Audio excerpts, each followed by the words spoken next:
Okay, so then this is the part that I also love. Ruth says, I will do whatever you say. Ruth answered. How many times, especially as strong, independent women, we want to have that conversation with, God, with the Holy Spirit, with Jesus, with others, and argue or rebuke or not be obedient. So that's the biggest thing I got out of this is Ruth is obedient without question. And there's, I know there's a lot in me that has changed when it comes to submission and obedience. And I know there's a lot still that God is working out. And even a situation came up today, not romantically involved at all, but it is with a faith-based organization that, it was a faith-based organization. I had visited some community opportunities at the end of actually last year. And at the time, it didn't feel aligned for several reasons. And I felt being, called and led to travel at the time. And I felt prompted earlier this month to reach back out to them and revisit the opportunity, both on a local basis in Atlanta and on a national basis. And the experience was night and day with, the first time I felt very valued. I felt very seen. I felt very heard. They were very responsive. They were very enthusiastic. Things flowed, okay? This time around, from the first interaction, I immediately realized, wait a minute. These two people didn't even read this email where I stated ABC 1, 2, 3. And that continued on, you guys, for a thread of 20 plus emails where finally I was like, okay, stop. Stop. And my usual rule and my usual boundary is 3 times. And I realized where on my end, I should have just cut it off and realized, but I was really feeling, in a sense, I guess you could say, nostalgic and wanting to have me going back to Atlanta in this way because it looked maybe the easiest, and starting to set up the Creative Center and all these different things. But I realized that whatever reason this person and these, people kept disregarding the email, I let it happen. I allowed it to happen. And in the last email, I basically, spoke the truth, but spoke the truth in love. That this situation, is night and day from before. Here's why. Before it happened ABC 1, 2, 3. This time, this was missed repeatedly. It wasn't just once, it was repeatedly. So please understand, this is why I'm feeling like this. And yes, this is triggering me.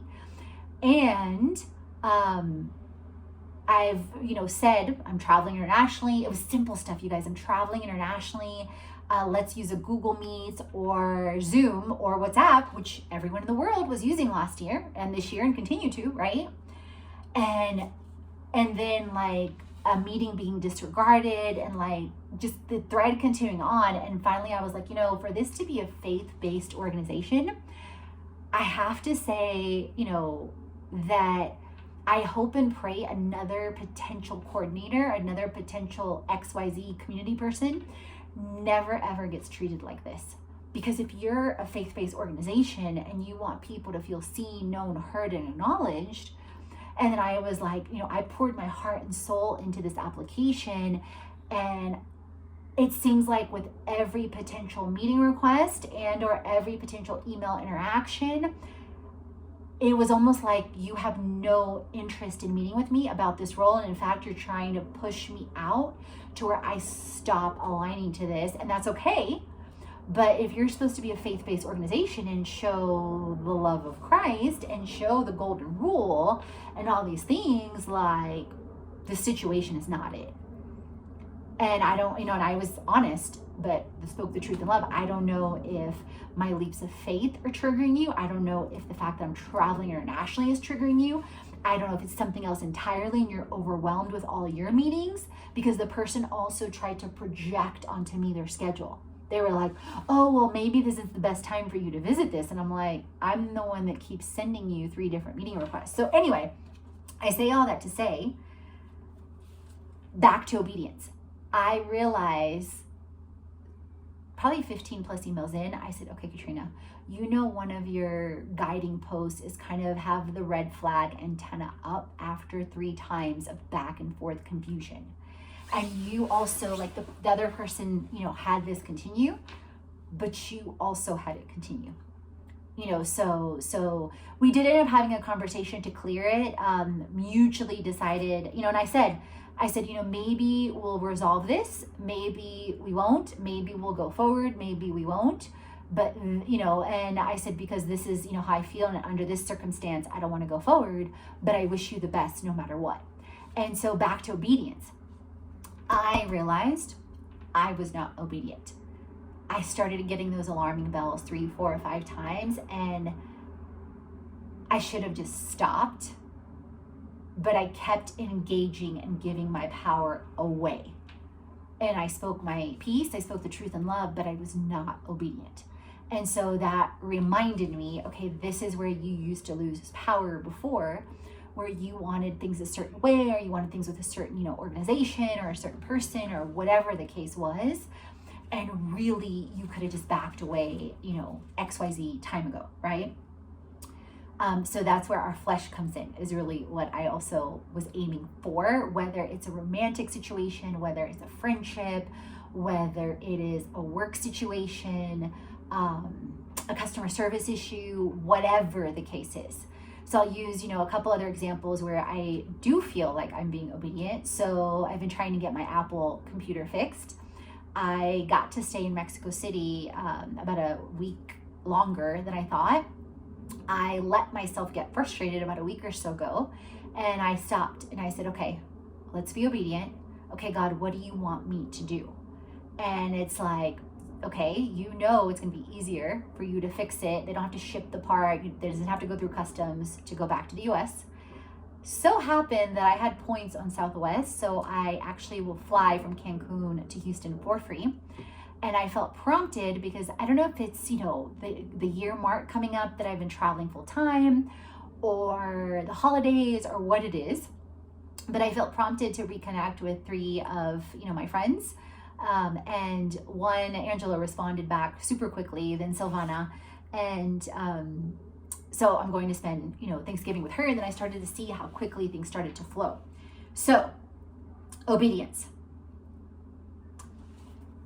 When Boaz had finished eating and drinking, so now, you know, the flashlight is gleaming on him, and was in good spirits, he went over to lie down, because remember, the trigger was for him to lie down at the far end of the grain pile.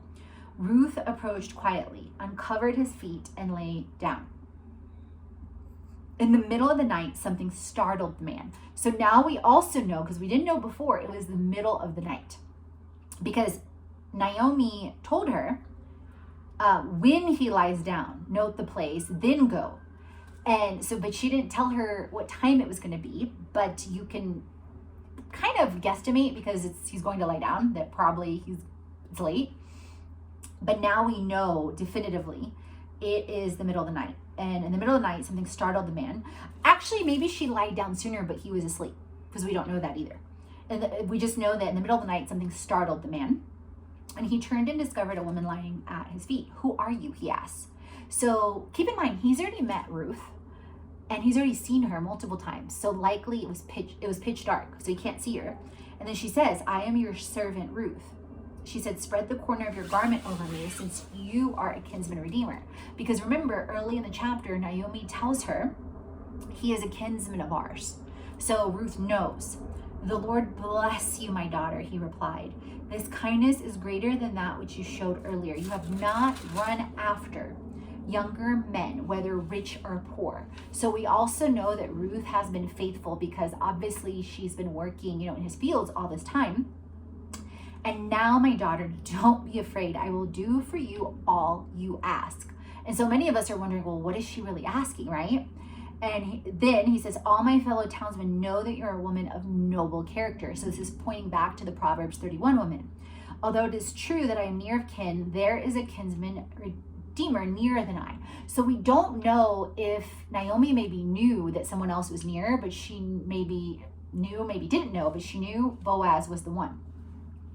Stay here for the night, and in the morning, if he wants to redeem, good, let him redeem. But if he is not willing, as surely as the Lord lives, I will do it. Lie here until morning.